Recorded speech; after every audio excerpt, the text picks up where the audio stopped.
Let's talk about one of the most unbelievable, just mind-bending true stories of the 20th century. It's a story about war, about duty, and about one man's reality that just refused to change, long after the entire world had moved on. I mean, just let that sink in for a second. 29 years. This is the incredible, almost unbelievable story of Lieutenant Hiroo Onoda. And the question that hangs over all of it is, how on earth did this happen? To even begin to understand how someone could spend 3 decades fighting a war that was already over, we have to go back, way back to the beginning, back to the mission that would define his entire life. Okay, so picture this. It's late 1944. The tide of World War II is turning against Japan. Allied forces are pushing across the Pacific.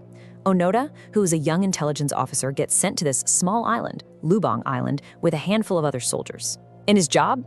Basically, to cause chaos, to conduct guerrilla warfare, and to hold out no matter what. Now, these weren't just suggestions. These orders were absolute. It was an ironclad command from his superior officer. Do not surrender. Do not die. He was explicitly told that the Japanese army would eventually come back for him. And that one command? Well, it became the single guiding star of his entire existence. So, the stage is set. You've got this dedicated officer with these absolute orders on a remote jungle island. What happens next is where reality literally splits in two. Look at this timeline. In 1945, the war is over. The entire planet knows it. But for Onoda, nothing changes. The 50s roll around, people are leaving leaflets for him, and he just brushes them off. By 72, he's completely alone. And it's not until 1974, nearly 30 years later, that his personal war finally concludes. The gap is just immense. You know, while the rest of the world was rebuilding, going through the Cold War, the space race, the invention of rock and roll, all of it, Onoda was still fighting World War II. His entire world was the jungle. His reality was daily combat, and that mission was everything. So you have to wonder, right? How did he keep this belief alive for so long? I mean, how did he explain away 3 decades of evidence that the war was over? Well, a huge part of it was actually his training. He was an intelligence officer, which meant he was trained to be suspicious of everything, to see tricks and deception everywhere. So when he saw those leaflets saying the war was over, to him, they were just clever American lies, propaganda. Every attempt to contact him was an enemy trap. He kept on with his mission, getting into skirmishes with local police and farmers, thinking he was disrupting enemy supply lines.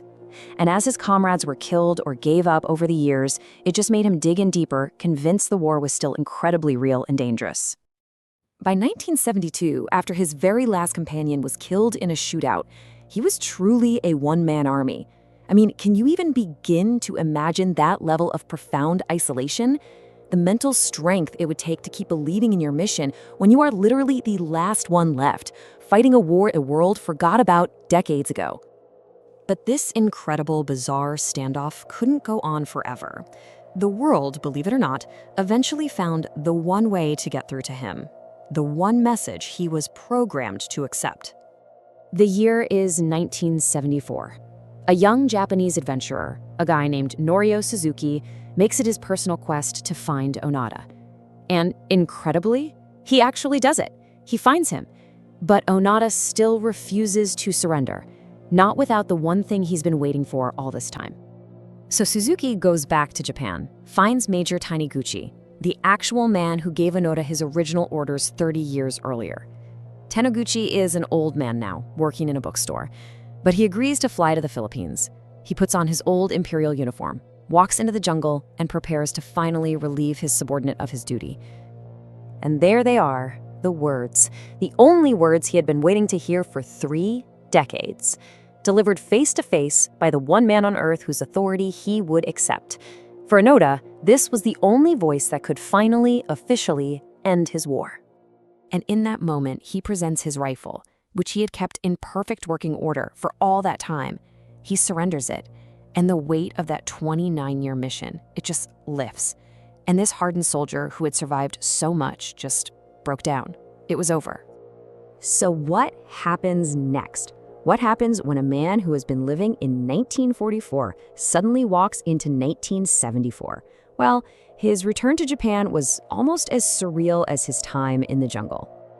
You might think he'd come back as a curiosity, maybe a tragic figure. Nope, he returned to Japan and was hailed as a national hero. A living, breathing ghost from a past era, and the public was completely captivated.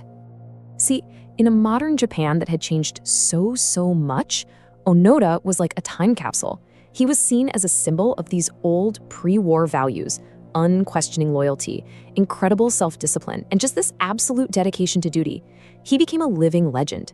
And he even wrote a memoir to try and explain his incredible story to a world that could hardly believe it. And for Onoda himself, the logic was always simple. It was pure. It was unbreakable. He was a soldier. A soldier follows orders. And his mission wasn't done until his commander told him it was.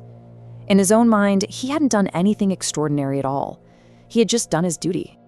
So, in the end, that's the big question, isn't it? How do we see Hiroo Onoda? Is he the ultimate symbol of loyalty and human endurance? Or is he maybe a tragic victim of an ideology that cost him 30 years of his life? Maybe, just maybe, he was both.